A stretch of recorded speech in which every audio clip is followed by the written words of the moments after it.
Hello, everybody. It's Scott Bunce again, and I'm going to do something a little different. I actually have a doctor with me today, and we're going to talk about personal health and longevity. And yes, I normally do business interviews, but I got to tell you, this presentation that Dr. Angelo Falcone did to my Vistage group was absolutely amazing. And let's face it, you perform better in business when you're healthier. So, Angelo, welcome. I'm glad to have you on today's broadcast. Thank you, Scott. It's a pleasure to be here, and it was a pleasure to talk to your group a little over a week ago. Really enjoyed the time. Yes, as I started out talking to you earlier, I've already made some personal adjustments to my health habits. I'm going to adjust my exercise routine. And unfortunately, I'm probably going to make some changes with the food intake. But based on your feedback, it's really good. So, Angela, one of the things that immediately resonated with me, you talked about, I believe it was your mother that had the uh, uh, Dementia? frontal dementia, Yep. which was like with Bruce Willis. And Mhm. oddly enough, my mother has the same thing. So Yep. you immediately caught my interest right there, just because, if there is an inherited trait and some things that I could do that could prevent some early onset dementia, boy, it just caught me right away. So I'm going to start by thanking you for just pointing that out on your personal side as well. No, you're quite welcome. That was my dad that developed what's called primary progressive aphasia, which is actually a form of dementia in his late 60s, and he passed in his late 70s. So, as I said during the presentation, we know a lot about genetics, but it's more about risk factors and the fact that you have your mom that has it, I had my dad that has it, means that we are at heightened risk just based on that relationship of our first degree relatives. That doesn't mean that you're going to get it, of course. That only means that prevention becomes even more important. And the good news is there are a lot of things you can do to actually lower that risk going on. Yep, I appreciate that. The other thing I really loved about your presentation is that you made it fairly simple to understand what needs to happen, because you've got like five pillars of things that you need to do to keep track of what you're doing with your health and your food intake. Can you just give us a brief summary of these five pillars? Yeah, absolutely. And the pillars are really what I like to say is it's simple, not easy for lots of different reasons. How we live in our society, kind of we're swimming upstream, so to speak, toward health, but that doesn't mean it's not possible. So the five pillars really include nutrition, and there's a lot of components of that, obviously. The next one is movement, which I try and make a little bit different than exercise, just like I try and make nutrition different than diet. I want you to be able to eat a certain way for the rest of your life that you enjoy, that's actually healthy for you. Similarly, I want you to be able to move on a regular basis. And yes, there are particular components of movement that you have to incorporate, especially as you age. But I really, the primary message is just be more active and just get out and walk more. The third component of that is really sleep, and that is something that gives both your mind rest as well as your body. And there's lots of different articles and literature out there that shows the importance of sleep, especially in this day and age. We're getting about an hour's less sleep over the last generation, and we can all imagine why that is with all the distractions that we have in our life. And the fourth one is mental resiliency, which is a combination of long-term cognitive health, as we already discussed, as well as how you manage stress, both on the short and the long term. And the fifth pillar for me is really kind of targeted supplementation based on your particular needs and genetic profiling, which I do as part of my practice. But there's simple principles that people can follow regarding supplementation that I think covers the majority of what folks are at risk for, especially as you're aging. Yep. Makes sense. Well, one of the things that you really focused in on was the elimination of ultra processed food. Maybe take a second and talk a little bit about that, if you would, please. Yeah, that's certainly made the headlines of popular media, and we've been talking about processed and ultra processed foods for probably a long time. But I think we're really starting to see the connection between impacts on longevity and, more importantly, what I call health span, which is how you live as long as you can, as healthy as you can, doing the things that you want to do.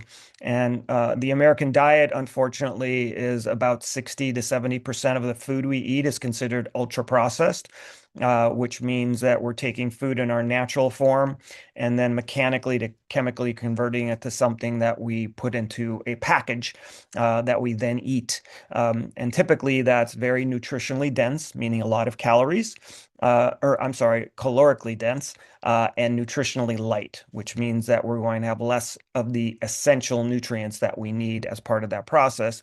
And that also increases inflammation in your body, not only in your gastrointestinal tract, but throughout your systems, causing chronic inflammatory disorders and a lot of chronic autoimmune conditions. Certainly a reflection of what we're seeing regarding increased processed foods that folks are eating. Yeah. Then you talked about moving 30 minutes a day. And what I liked about it is you didn't tell me to go run a marathon. That there you go. That was one of the big pluses. You broke it down into kind of a simple scenario.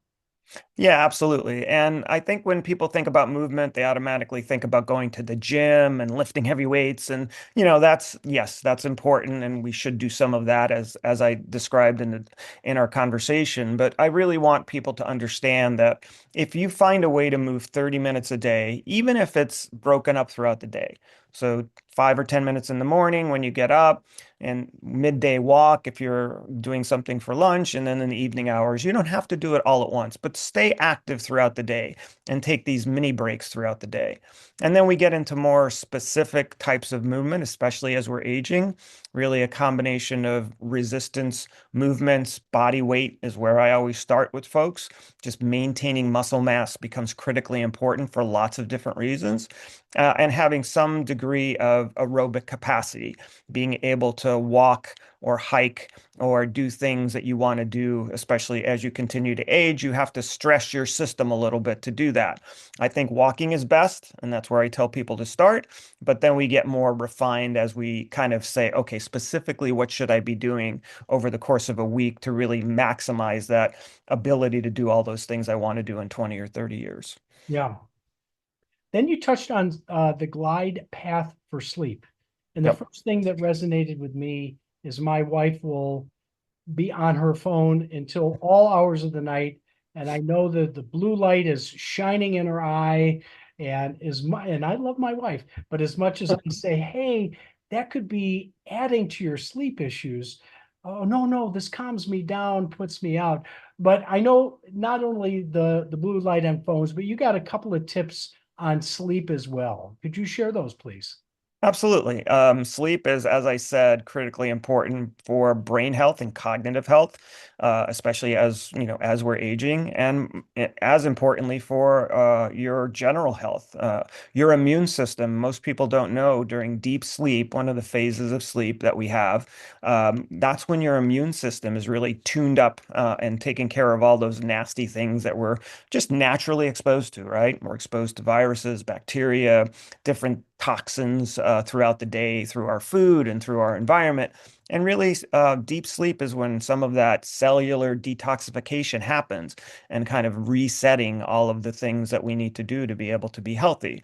But sleep is also a process, as we talk about for the glide path, making sure that you're not taking coffee at 4 or 5 o'clock in the afternoon because that's going to cause sleep issues as you go later on at night. Making sure you watch your alcohol intake, which is always a fun topic to talk to people about. Not saying you can't drink any alcohol, but you have to be careful of timing, especially as you age, since Mhm. that does disrupt the normal sleep pattern. Then we talk about, most importantly, the glide path, which is kind of making sure that you have kind of a good pathway to get to sleep. And, our devices are not our friends. They are made to be engaging. They are made to be emotionally engaging on social media and all the things that we read and see. And that just causes activation of your brain and increased stress as you go through.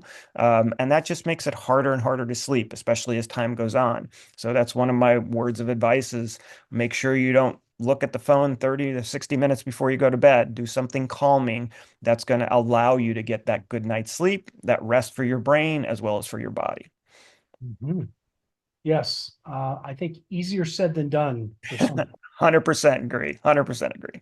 And then you had a slightly different way of looking at mindfulness. Can you Mhm. talk about that for a minute?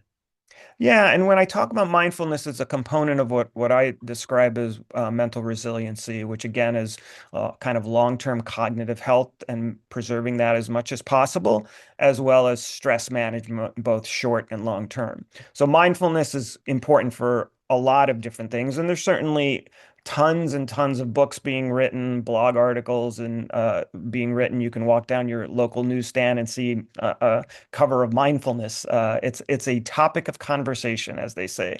But for me, mindfulness is really a simple process about balancing your stress and what is your parasympathetic system or your rest and recovery. So most of us have very high sympathetic tone, high stress through how we live our life, through engagement in our devices. It just keeps us a little more keyed up than we should be. And mindfulness helps to kind of rebalance that sympathetic and parasympathetic system. And what I tell folks is the good news is you don't have to sit for hours and hours doing meditation. If you can do that, it's a fantastic, good thing to do for your mind and for your body. But 10 to 15 minutes a day is what I'm asking as far as dedicated time. And mindfulness spans a lot of different techniques. It could be meditation, it could certainly be breath work, which is some simple process that we can all do. And that's usually where I tell people to start. It can be a gratitude practice, it could be journaling, it can be intense prayer. That is certainly a mindfulness activity. So people have lots of options because most people, when they think of mindfulness, they think, oh, I have to be sitting there in a quiet room for 20 or 30 minutes. Yes, if you can, that's great, but you have other options that will achieve the same thing. And the more you do it, the longer the impact is throughout your day, which is the magic of any kind of mindfulness activity. Mm, yeah, yeah. Last thing, pillar that you have is build your tribe. I like the term tribe. That was good. Yep. Tell me Yeah. more about that. Yeah. That's something that I think is something that's more and more important, especially as we're aging. As I mentioned, most of this information comes from the blue zones, which many people are familiar with and have heard about, where people are living to those ripe old ages that we all desire and very healthily living to those ages. And the tribe is really that small group of people that you're connected to, generally outside of your immediate family, although they can sometimes suffice for that.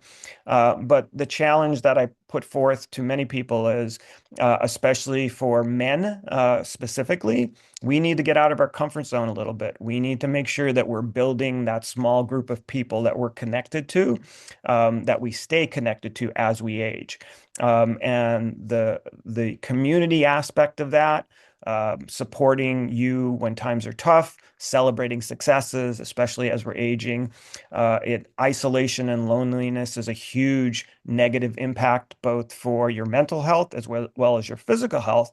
And I think it's something that we have to be very deliberate about building over time. So when I talk about your tribe, I talk about 4 to 6 people that you're connected with on a regular basis, that you're meeting with, that you're sharing space with, and that you're having conversations that matter.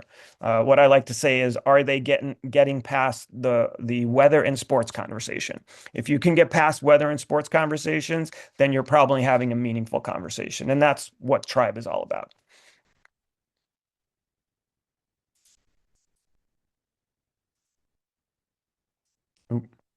I don't know if I heard the weather and sports analogy during your speech, but that's perfect because I know I'm guilty of it, right? I've got a friend and I go play tennis with.